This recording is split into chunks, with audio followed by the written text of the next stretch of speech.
a gang of 5 criminals gathers for another job, robbing a jewelry store.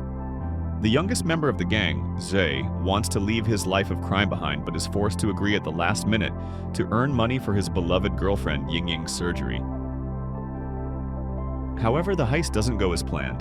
The gang members suddenly start killing each other, and Zhe, forced to fire an antique revolver, ends up dead himself. Only to wake up again on the same day, but now in the body of the man he shot. Chinese censors aren't particularly fond of fantasy and the supernatural, but they respect science fiction, both the hard and soft varieties. In the early 2020s, there was even a directive from the top encouraging support for sci-fi films that align with socialist ideals.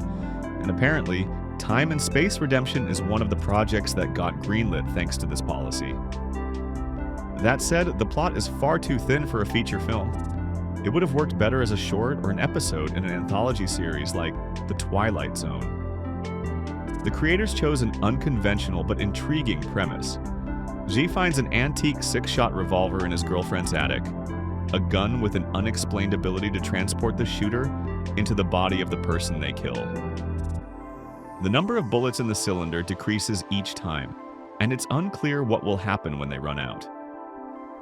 The plot forces Zhe, with each new loop, to kill every member of his gang one by one, inhabiting their bodies and understanding what drove each of them to betrayal.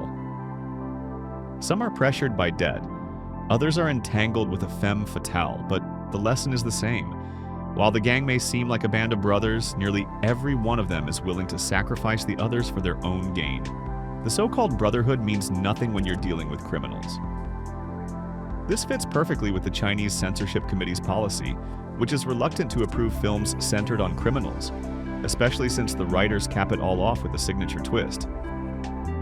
As it turns out, there's only one way to escape the time loop of disappointments and endless deaths. Can you guess what it is?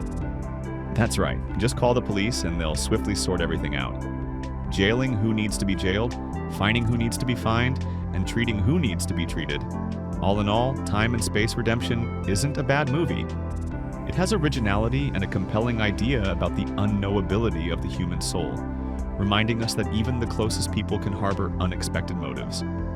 However, the execution has its flaws. The plot isn't always clear, some twists feel rushed or illogical, and Xin-Zhe, who plays the lead, overacts terribly, often turning what should be a serious, even brutal film into a ridiculous melodrama.